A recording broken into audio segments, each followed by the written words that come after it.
Dilansir dari media Italia, La Nuova Venezia dan Tutto Mercato Web, bek Indonesia Jay Ijes, 24 tahun, center back, menjadi target Inter Milan. Setelah terdegradasi dari Serie A, Venezia telah mengonfirmasi akan menjual 3 pemain kunci termasuk kapten mereka Jay Ijes. Menurut La Nuova Venezia dan Tutto Mercato Web, Inter Milan telah mengamati Ijes dengan cermat dan dilaporkan tertarik untuk merekrutnya dengan perkiraan harga 5-6 juta euro. Inter disebut-sebut telah memantaunya dan secara ketat memantau penampilannya dalam beberapa minggu terakhir sebagai bagian dari rencana mereka untuk membangun kembali dan menyegarkan lini pertahanan mereka. Ijes adalah salah satu nama teratas dalam daftar incaran mereka. Namun Inter tidak sendirian. Klub Serie A lainnya seperti Bologna dan Torino juga ikut dalam persaingan.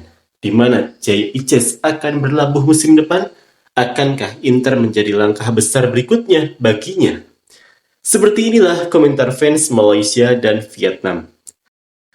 Pemain biasa saja kok main di Eropa. Market value pemain mereka pun ada yang turun. Ini yang mereka banggakan selama ini. 11 juta turun jadi 6,5 juta. Harga tidak sebanding dengan prestasi. Lebih baik bek tengah lokal Indonesia daripada dia ini. Bangga sekali mau punya market value besar, tapi dibantai Australia 5-1 yang market value-nya jauh lebih kecil. Market value besar tapi ampas. Kalau market value kami rendah, jelas wajar kalah. Ini market value Indonesia lebih tinggi dari Australia, malah dibantai lebih memalukan. Padahal tidak ada rumor pun. Indonesia saja yang buat asumsi andaian untuk apa Inter mau beli pemain noob. Pemain Indonesia bagus-bagus juga itu. Selagi bisa mereka mengklaimnya, yang enggak habis pikir mereka mau tim top-top padahal pemain level bawahan. Mimpi di siang bolong. Sudahlah itu, tidak perlu ambil pusing lagi soal tetangga. Mari lihat pemain Malaysia juga sama saja. Terlalu banyak bule di first 11. Mereka tidak terlalu bagus juga, sama seperti pemain Indonesia. Ada saja klub Inter mau beli pemain yang turun liga atau degradasi. Aduh, namanya turun kasta atau kualitas, bukan naik kasta. Oh, negara runner-up. Haruslah pergi ke klub runner-up juga. Di berita resmi Inter Milan, Jay Ijes tidak pernah disebutkan. Jangan mengarang cerita. Lucu. Hanya masuk Serie B tahun depan tak usah membual. Jadi incaran Inter tapi Fabrizio Romano itu tidak ada update apapun. Inter Milan pasti kalah 10-0 kalau Jay Ijes main di final Liga Champions kemarin. Mau cemburu apa? Terserah kalian lah, kami tidak perlu ikut campur mengurusi pemain yang bukan skuad kebangsaan Malaysia. Sekarang mereka pasti akan mengklaim bahwa Paris Saint-Germain mengincarnya. Ini cuma rumor saja, Jay Ijes masih belum mencapai level itu. Jay cuma pemain rata-rata, tidak ada yang istimewa.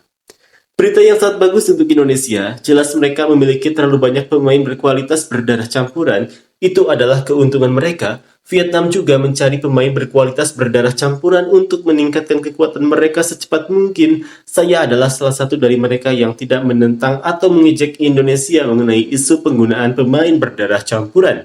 Itu tidak melanggar hukum. Saya sendiri juga sangat ingin memiliki pemain berdarah campuran dan naturalisasi yang bagus untuk tim. Semoga Indonesia mendapatkan hasil yang baik dalam pertandingan penting di putaran ketiga kualifikasi Piala Dunia mendatang. Jika mereka hanya menggunakan pemain murni pribumi, Indonesia tidak akan menjadi lawan Vietnam selama masa kepelatihan Park Hang-seo. Terlalu sering kalah dari Vietnam juga menjadi alasan besar bagi Indonesia untuk melakukan perubahan besar dalam penggunaan pemain, dan sekarang mereka benar, mereka jauh lebih kuat. Kalau itu pemain bertahannya mungkin bakal kemasukan 10-0 kemarin final UCL 5-0. Nggak ada orang pun yang mau peduli dan ingin menonton pertandingan Venezia di Serie A. Paling tidak orang-orang menonton Atalanta, Napoli, Fiorentina, AC Milan, Inter Milan, AS Roma, dan Juventus. Jadi wajar saja kalau orang lain tidak kenal. Inter sudah kalah telak 5-0, mau ambil dia ini pula.